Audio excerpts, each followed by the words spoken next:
Swayam Prabha. Digital India. Educated India.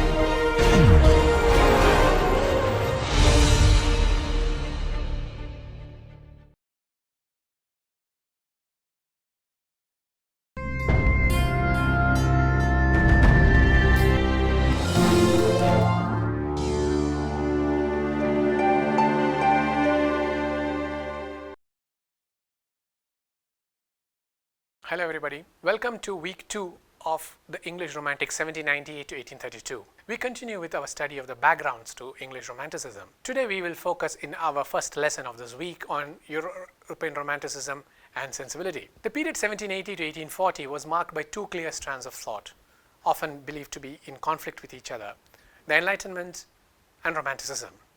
The Enlightenment, as we now know, focused on empiricism, logical behavior, logical thought, logical processes, on rationality and intellect, on mathematical precision and scientific acumen. Romanticism, on the other hand, focused on imagination, the supernatural, the imaginative, the unreal. The two strands here were productively linked actually in the English Romantics and in the European Romantics as well.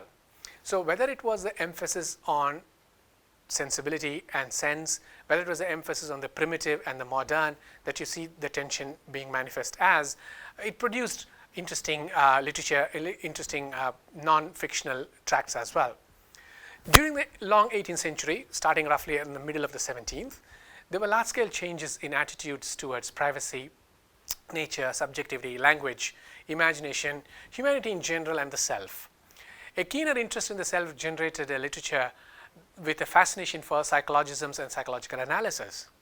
Many of you may recall that Wordsworth's famous The Prelude, published over several revised versions during his lifetime, was actually the study of what he called the rise of a poet's mind, the making of a poet's mind, the crafting of poetic consciousness.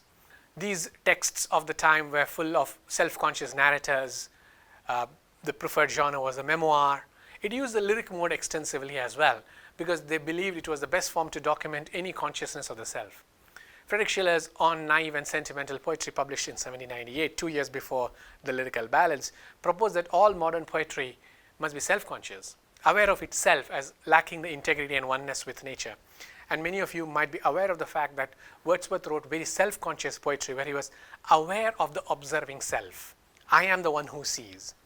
So much of what Romanticism sought to do emerged from ideas forged within the sensibility movement. Notably, we think in terms of David Hume and Adam Smith's Man of Sympathy or Moral Sentiments. We think of Jean-Jacques Rousseau, Voltaire and Diderot's Noble Savage, Henry Mackenzie's Man of Feeling, Laurence Sterne's Sentimental Traveller, and Goethe's Werther. All of these share the essential attributes of the hero of sensibility, and that is the subject of our lesson today: sensibility. So, list of characters, list of antecedents in terms of thinkers: David Hume, Adam Smith, Rousseau, Diderot, Voltaire, Henry Mackenzie, Laurence Sterne, and Goethe. What is the hero of sensibility like? He has unspoiled natural virtue. He has an unusually keen perception. And perception is not just observation, but the analytical ability accompanying observation, and a deep capacity to feel. This is the foundation for sensibility. Immanuel Kant, the famous philosopher, 1724 to 1804, proposed individualism and the human ability for benevolence and sympathy. Thereby, he rejected the emphasis on rationality and reason. This means sensibility could help produce an ethical response towards other humans. This emphasis on sentiment, on sensibility and passion also saw artifice as less significant than primitivism. So the free flow of emotions and feelings, what Wordsworth would famously call, and we have looked at this before in our earlier sessions, a spontaneous overflow of powerful emotions, was more valuable than logical mental processes. And here is something for you to look at on your next slide. This is from William Blake's famous poem, London. I wander through each chartered street, near where the chartered Thames does flow, and mark in every face I meet marks of weakness, marks of woe. Pay attention to Blake's lines here. What is Blake doing? Blake is positing an observer, but this observer is recording human emotions. In every face I meet, what do I see? what do I encounter? Marks of weakness, marks of woe. This is the rise of sensibility. Blake is, as you know, a pre-romantic. He anticipates much of what the romantics will do. Rousseau's espousal of the noble savage and primitivism weighed in on the side of the instincts, on the side of passion, and was sharply contrasting these with reason and calculated rational thought, which was the highlight of the Enlightenment.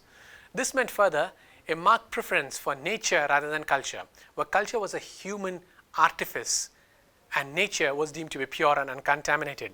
Now, this is a binary that will persist down the ages, that there is something like pure, good, uncontaminated nature, and then there is culture which is human, artificial, artifice, and therefore not quite on the same scale. This means Romanticism drew upon developments in the age of sensibility, where there was a distrust of reason.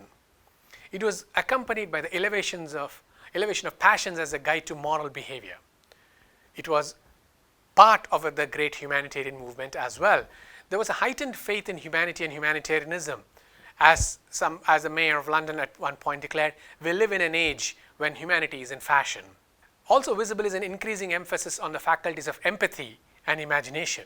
So sensibility, the age of sensibility, helped the Romantics forge a clear emphasis on empathy, sympathy, imagination and passion, and thereby automatically turn their face away from logic, reason and rationality. Here is something else for you to pay attention to on your next slide. This is Tom Paine on the rights of man. This is what Paine writes. When despotism has established itself for ages in a country, as in France, it is not in the person of the king alone that it resides. It has the appearance of being in show and in nominal authority. But it is not so in practice and in fact. It has its standard everywhere.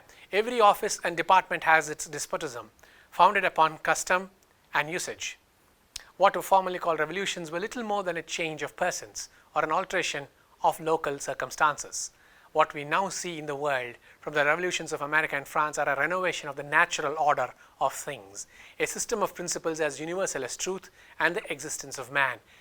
And this is the crucial part, and combining moral with political happiness and national prosperity. So you see, Tom Paine, in a text which is as driven by political ideas, is actually making a connection which is something that impacts upon the English Romantics between the moral and the political. We continue thinking about this via other authors as well. So English Romanticism drew upon particular developments in theories of poetry, imagination and psychology circulating in Europe. German writers and thinkers, Goethe, Schiller, were from the 1770s advocating the idea of poetic genius and the value of imagination. Wordsworth will be a direct inheritor of this scheme of things, as you know. Nature was being regarded as almost divine, as quasi-divine, and a great deal of value was placed on spontaneity of feeling and organicism, something which you will discover in the writings of Samuel Taylor Coleridge as well. So prototypes for the romantic hero were found in creations like Goethe's Faust and Werther. Werther, we are told, was a household name in England at some point in time. So the age is marked by the movement away from neoclassical symmetry and order embodied in Augustan writers such as Dryden and Pope towards a new interest in asymmetry and irregularity. The critic Inger Brody lists 6 features of the age of sensibility that then spills over into Romanticism, something I have found useful and I hope you will too. Inger Brody lists the following 6 features. Ethical thought that stress the significance of feeling over reason for moral behavior. 2. Scientific theories that stress the biological basis of emotion and sympathy. 3.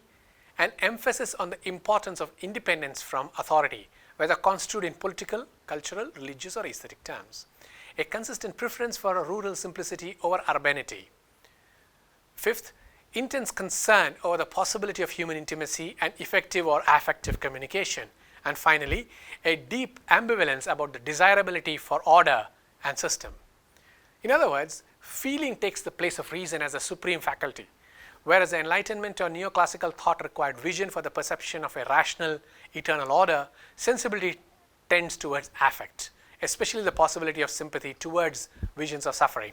Take a look at your next 2 slides. This is Anna Letitia Barbault's The Rights of Women, and note the tone, the diction and the imagery. Yes, injured woman, please note the exclamation mark. Yes, injured woman, rise, assert thy right. Woman, too long degraded, scorned, oppressed, O born to rule in partial laws despite, resume thy native empire over the breast. Go gird thyself with grace, collect thy store of bright artillery glancing from afar, soft melting tones thy thundering cannons roar, blushes and fears thy magazine. Note the tone, sentimental. It sounds almost like a rant, like anger, but that's what it is. It's meant to draw upon the passions of the speaker, but appeal to the passions of the listener as well. And here is Mary Wollstonecraft, Vindication of the Rights of Women, an excerpt on your next slide. For if it be allowed that women were destined by providence to acquire human virtues, and by the exercise of their understandings, that stability of character which is the firmest ground to rest our future hopes upon, they must be permitted to turn to the fountain of light, and not forced to shape their course by the twinkling of a mere satellite. Now, if you can pay attention to what these poems, these excerpts have highlighted, it is a question of sentiment. It is the appeal to you to pay attention to the suffering other, to pay attention to the crowds there who are suffering, to pay attention to the abandoned mothers, the helpless children. Sentiment, which the Romantics would be particularly fond of, began to mean a synthesis of reason and emotion, especially in moral philosophers like David Hume and Adam Smith. Sentiment, therefore, denoted intellectualized emotion or emotionalized thought. Sounds like an oxymoronic construction, intellectualized emotion or emotionalized thought. This age was also characterized, as I've already mentioned before, by a preoccupation with bodily mechanisms of emotion and experience. The growing emphasis on nature, on natural simplicity, the ordinary and everyday rustic life, and also kindness to animals. These are part of what everybody tried to do. But it also meant, for many of them, the authors were torn between the demand for intense self-consciousness and the awareness of the dangers of solipsism, between the self and society. Wordsworth is a good example of this tension. What do I mean by this? It means very simply, you could be conscious of yourself, but you run the risk of being conscious only of yourself. It means the intense attention to one's self might result in a retreat from society itself. And this is a tension you see in all of Wordsworth. Why is this a problem? It's a problem because Wordsworth, as he put it in the preface to the Lyrical Ballads, he is a man speaking to men. So he needs to listen to and talk to other people. But Wordsworth's poetry, as some of you might be aware, is constantly looking at himself. Let me give you an instance.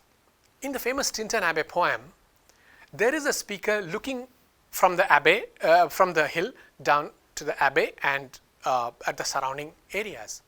But what's important is the speaker is conscious of being an observing speaker.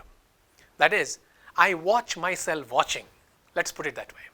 It's a little simplistic, but it works. What I'm saying is, Wordsworth is not only giving you an observing person, he's speaking about an observing person who's observing himself watching the world around.